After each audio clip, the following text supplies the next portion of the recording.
حضور پاک صلی اللہ تعالیٰ علیہ وسلم کے متعلق یہ بھی ہے کہ ایک امتی پریشان حال تھا، رو رہا تھا، کیونکہ جیسے ہی فرشتے میزان عمل میں لے آئے اس کو پتا تھا کہ کیا ہونا ہے۔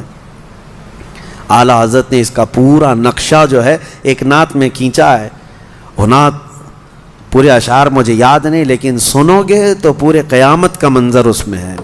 کس کے جلوے کی جھلک ہے یہ اجالا کیا ہے، ہر طرف حیرت زدہ تختہ کیا ہے۔ اعلیٰ حضرت رضی اللہ تعالیٰ عنہ نے اس میں یہ فرمایا ہے۔ اور ایک وقت ایسا آئے گا کہ امتی پریشان ہو کر میزان عمل پہ کھڑا ہوگا، حضور بہت تیز قدموں سے وہاں پر پہنچیں گے، حضور آؤ ورنہ دم میں فیصلہ ہو جائے گا۔ امتی پکار رہے ہوں گے تو حضور آ گئے۔ اس کے اعمال تولے ہی جا رہے تھے، اس کی نیکیاں تھی نہیں یا کم تھیں، برائیوں کا پلہ بھاری ہو رہا تھا۔ وہاں قیامت کے دن جو ترازو ہے، یہاں دنیا کے ترازو کے برعکس ہے، یہاں آپ اٹھائیں گے ترازو۔ اب تو سب ڈیجیٹل ہے، آپ کو کیا پتہ چلے گا، ہمارے بچوں کو معلوم ہی نہیں ترازو ہوتا کیسا تھا۔ تولنے کے لیے جو ہوتا تھا پہلے ایسا کانٹا اٹھاتے تھے اور دو پلے ہوتے تھے، ایک پہ پتھر رکھا جاتا، ایک پہ سامان رکھا جاتا۔ جو وزن ہوتا ہے وہ کدھر جائے گا؟ نیچے جائے گا نا، جو وزن ہوگا وہ نیچے ہوگا، جو ہلکا ہوگا وہ اوپر جائے۔ لیکن ڈیجیٹل میں تو کچھ پتہ نہیں، خالی نمبر آتے ہیں۔ قیامت کے دن تو جو ترازو ہے اس کے ڈیجیٹل ہونے کا کہیں پر ثبوت نہیں ہے کہ نمبر آئیں گے۔ وہاں پر بھی ایسے ہی ترازو ہوں گے، دو پلے ہوں گے، لیکن وہاں کے متعلق فرمایا گیا کہ جس کی نیکیاں بھاری ہوں گی وہ نیچے نہیں جائیں گے، جو پلہ بھاری ہوگا وہ اوپر جائے گا۔ جو بھاری ہوگا قیامت کے دن اوپر جائے گا۔ برائیاں بھاری ہوں گی تو اوپر جائیں گی، نیکیاں بھاری ہوں گی تو وہ اوپر جائیں گی، پلہ بھاری ہوگا یعنی اوپر ہو جائے گا۔ حضور پاک صلی اللہ علیہ وسلم تیز قدموں سے آ گئے اس امتی کے پاس۔ توجہ، اللہ کرے کہ ان میں وہ امتی ہم ہی ہوں۔ تیز قدموں سے آئے، اس کا پلہ برائیوں کا اوپر جا ہی رہا تھا۔ حضور پاک صلی اللہ علیہ وسلم نے نیکیوں کے پلے میں کوئی چٹی اس میں رکھ دی، کوئی چیز رکھ دی۔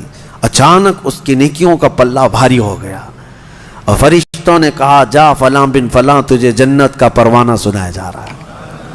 وہ اتنا خوش تھا، وجد میں آ گیا، میرے آقا سے عرض کرنے لگا یا رسول اللہ یہ کیا تھا؟ میں تو گیا تھا برباد، جہنم میں جاتا، یہ کیا تھا؟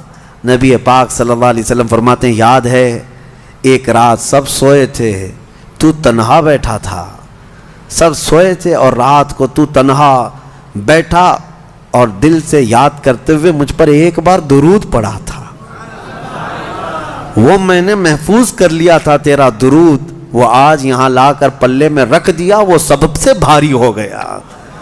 اسی لیے میرے مفتی اعظم ہند رحمۃ اللہ تعالیٰ علیہ یوں فرماتے ہیں میرے اعمال کا بدلہ تو جہنم ہی تھا، میں تو جاتا میرے سرکار نے جانے نہ دیا۔ یہ نبی پاک صلی اللہ تعالیٰ علیہ وسلم کا معاملہ ہے قیامت کے دن۔ تو یہ آیت جو آئی ہے لقد جاءکم، اس کی تفسیر بہت طویل ہو جائے گی کہ حضور کبھی بھی اپنی امتی کو تکلیف میں دیکھنا گوارا نہیں فرماتے، بالکل نہیں۔ اسی لیے اعلیٰ حضرت نے سچ فرمایا آج لے ان کی پناہ، آج مدد مانگ ان سے، کل نہ مانیں گے قیامت میں اگر مان گیا۔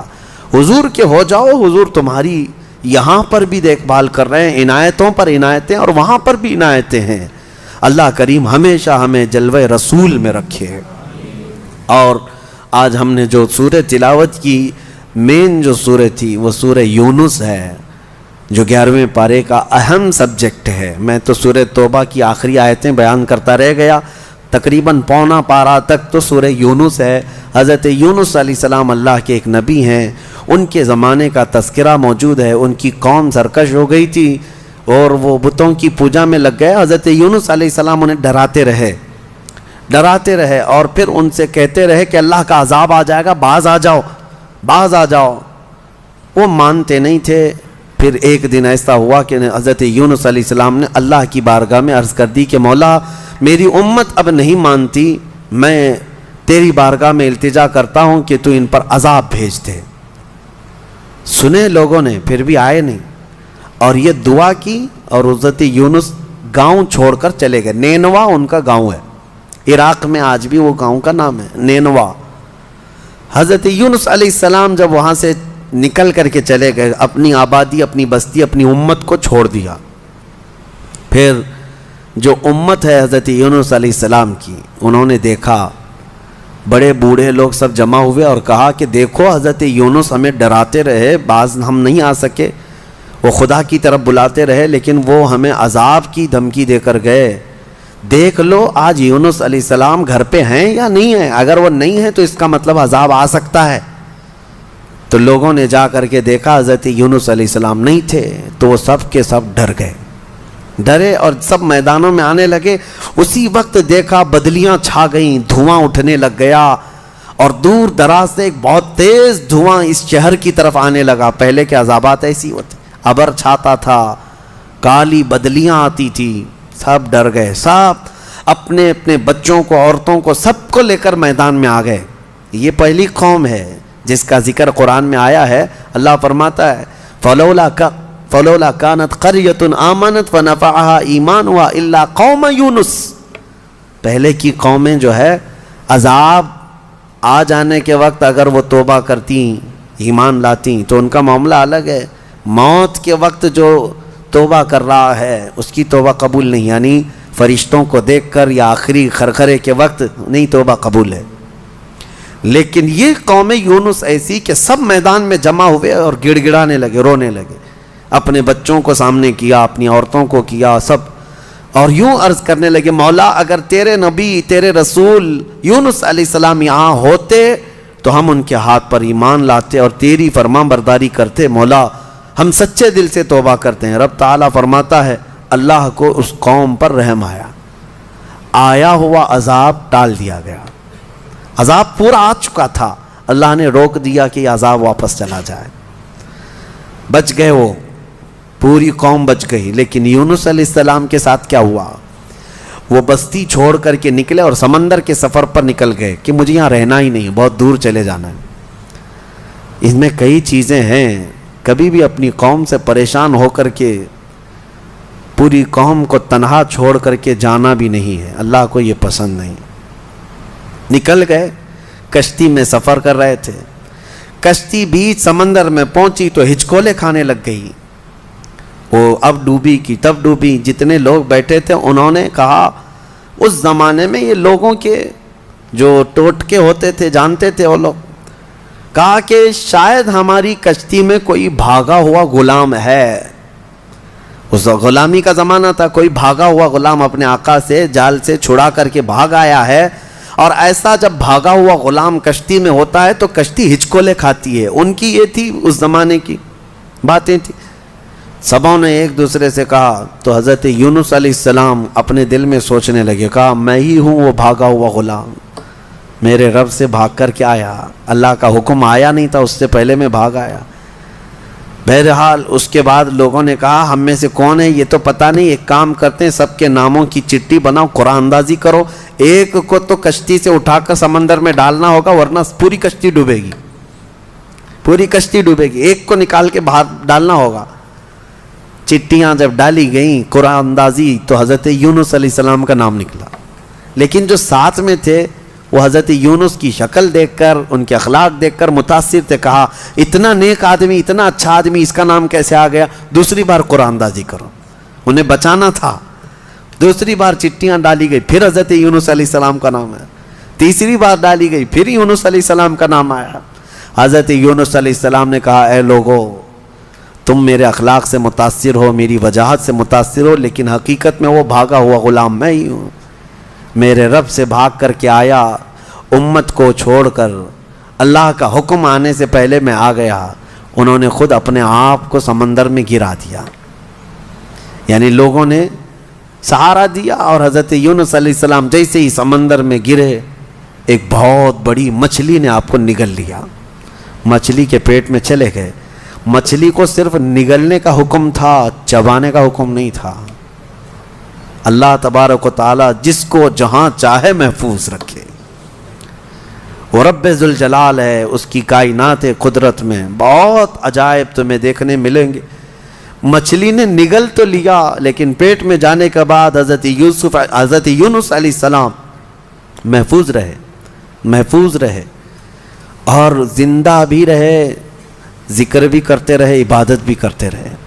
لیکن ایک بہت اندھیری تھی، میں آپ کو یہ سائنس سے بھی ثابت کر سکتا ہوں، یہ صرف حضرت یونس علیہ السلام کے ساتھ جو واقعہ ہے، ایسے دنیا میں 3 اور واقعے ہیں جو ایمان والوں کی بات نہیں کر رہا ہوں، ماڈرن زمانے کے نان مسلمز کی بات کر رہا ہوں۔ یہ بھی ویل مچھلی کے اندر گئے، کوئی 3 دن کے بعد آیا ہے، کوئی 6 دن کے بعد آیا، ایسے 3 واقعات ہیں ہمارے پاس، ہسٹری میں موجود ہیں۔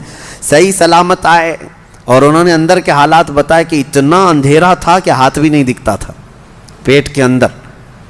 یہ اب کے زمانے کی بات کر رہا ہوں، ویل مچھلی نے جنہیں نگل لیا تھا اور پھر اگل دیا یا نکل گئے کسی طرح سے، لیکن ایسے واقعات ہوئے۔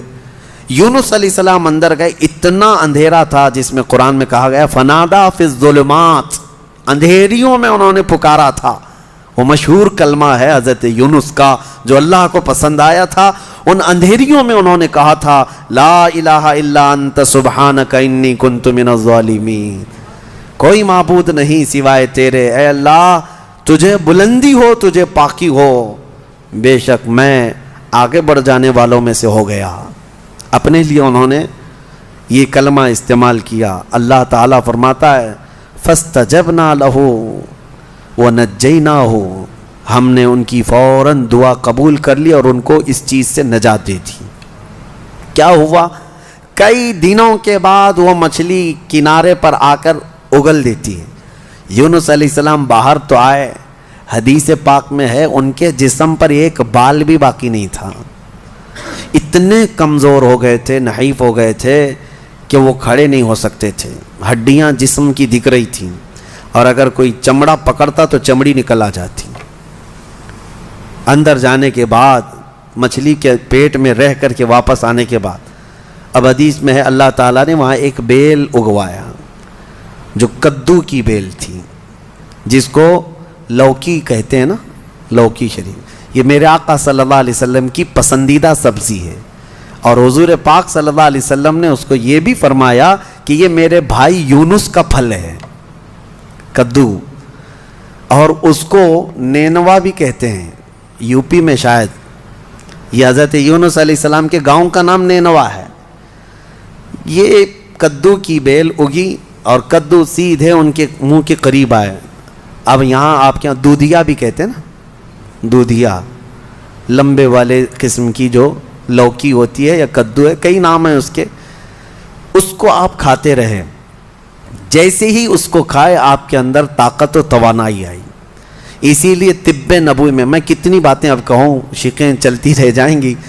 طب نبوی میں ذکر کیا گیا ہے 30,000 بیماریوں کا علاج اس کدو شریف میں ہے، یہ لوکی میں ہے۔ اس کو پسند کریں، اس کو اپنے کھانوں میں استعمال بھی کریں، کیونکہ یہ سوچ کر کے نہیں کہ بیماریوں کا علاج ہے، یہ سوچ کر کے کہ میرے مصطفیٰ کو پسند ہے، اللہ کے حبیب صلی اللہ علیہ وسلم کو پسند۔ ہوا یہ کہ یونس علیہ السلام توانا تو ہو گئے، وہیں جھوپڑی بنا کر رہ رہے تھے، ایک دیمک نے، کیڑے نے اس بیل کو کاٹ دیا، بیل کٹ گئی، اب پھل بھی نہیں، کچھ بھی نہیں۔ اس بیل کے کٹ جانے سے یونس علیہ السلام کو اتنا غم ہوا، سنو اللہ تبارک و تعالیٰ کی حکمتیں، یونس علیہ السلام کو غم اتنا ہوا کہ رونے لگے کہ یہ بیل ایک ہی سہارا تھی، یہ کٹ گئی، اب اس سے پھل بھی نہیں۔ تب رب تعالیٰ نے فرمایا اے یونس، ایک بیل کے کدو کے کٹنے سے تمہیں غم ہو رہا ہے، وہ پوری امت جو اپنے رب سے کٹ گئی تھی اس کا غم کتنا ہوگا، جس کو آپ نے چھوڑ دیا پوری امت کو۔ یقیناً اللہ تبارک و تعالیٰ اپنے نبیوں کو بھی اس طرح کے پیغامات دیتا۔ پھر یونس علیہ السلام فوراً اپنے گاؤں واپس آئے، نینوا آئے۔ تو جیسے ہی آپ اپنے شہر نینوا پہنچے، پورے جتنے لوگ تھے، بوڑھے بچے جوان، دیکھتے ہیں یونس علیہ السلام کو، سب ٹوٹ پڑتے ہیں، سب آ جاتے ہیں، محبتوں کے ساتھ ان کا استقبال ایسا ہوا کہ حضرت یونس علیہ السلام اتنے خوش ہوئے، یہی وہ قوم ہے جس کو میں عذاب سے ڈراتا رہا لیکن یہ باز نہیں آتی تھی، لیکن آج یہی قوم ہے کہ ہر کوئی جھک گیا اور وہ قوم یونس سب سے زیادہ ایمان والی قوم ہو گئی اور اپنے نبی کی فرمانبردار ہوئی. اسی لیے سورہ یونس میں اس امت کا اچھائی سے اللہ نے ذکر فرمایا ہے.